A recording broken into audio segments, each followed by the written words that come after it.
Okay, there's a concern among people in the community about the release of parolees and registered sex offenders within the communities of Riverside County. How do you address that issue? Well, we've been very proactive at the Board of Supervisors in this regard. We've put in place a special team of sheriff's officers and also district attorneys, investigators, to oversee, more closely monitor parole sex offenders here in the county, to follow up on them on a almost daily basis in some cases. Often make sure that they have good jobs, they're getting whatever treatment they need, and this has worked out very well. We've kept our serious crime level down here in the county, even with all the growth. Our violent crime, sex crime level has actually decreased in the county. We've also put in place 8 special gang enforcement teams. They not only want to suppress gang violence and arrest those offenders, but also deter gang violence. And so they're working with many park and recreation areas, work with youth, try to give them productive programs in the afternoons and on summers as well.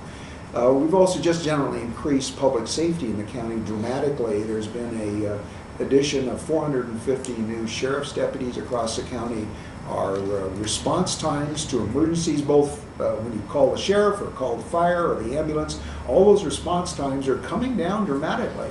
The numbers really impress me, even though there's an increase in traffic on our streets, and sometimes it's harder for the fire or the ambulance to get through that. But nonetheless, we're getting very positive feedback. We have new paramedic service across the county.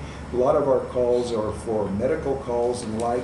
And we're also cross-training our sheriff's deputies, our fire people, our code enforcement officers, so that they see an issue. If they see an issue with some potential crime, increase in graffiti, people loitering in a certain area, code enforcement officer sees that, he'll let the sheriff know about it. Or if it's more appropriately a problem with for the fire department, there's large abandoned properties with a lot of brush on them, it needs to be cleared, they'll contact the fire department about it.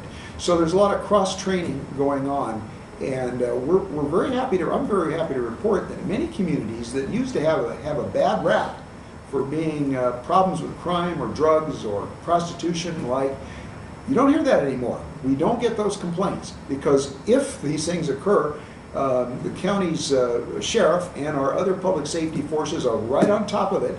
And not only are they responding, but we have community groups out there that actively let them know where the problem areas are, where there are issues that need to be addressed, so we can get out ahead of the game here and not have things fester and get out of hand. Okay, how important is it for you as a county supervisor to be consistent as to the issues with the constituents? Well, I think that's very fundamental for a public official. I mean, issues change. We can change our minds about certain issues, but there's usually good reasons for a change on a major approach to an issue. People, after all, when they're voting, they elect us for a term. Our term is 4 years. That's a long time. So that when we campaign for office, when I campaign for office, I want the voters to know, here's my fundamental approach on the basic issues, whether it's tax issues, whether environmental issues, whether it's on transportation. Here's what I'm going to do. Here's my approach, and as importantly, here's my record too. In this case, and I'm going to continue with this record. I take pride in sticking to my guns. And but when I see something where I need to change, I'm going to let people know about it. I'm going to have an interchange with my constituents, particularly those who are mainly, if there's something in an area where there's lots of residents who are affected by it, and I see it have a different point of view than when I started out with them, I'm going to go and meet with them and let them know and hear from them. And so we need to have that ongoing interchange as well. So you can't, it's a matter of having your principles and sticking to them and having your approach, but also having that close communication and feedback with your constituents so that you can hear from them and you learn from them as well. I mean, we don't have all the answers. I don't have all the answers. And often there are active citizens within our community that have extremely good creative suggestions as to how to better approach a complex issue. I'll give you one example of that. There are often conflicts between urban and rural areas in our county. One good illustration of that was in the community of Wildemar, where new urbanizing residents wanted to join, some of them at least, didn't see the advantages of having local self-control and becoming a city, and wanted to annex to the city of Murrieta. We had other long-standing citizens of the more rural areas of Wildemar that wanted to incorporate. I thought it was important to give the forces who wanted to make the case for incorporation that chance, and to keep the community intact so that everybody could hear the case for incorporation and make up their own minds, have a chance to vote on it.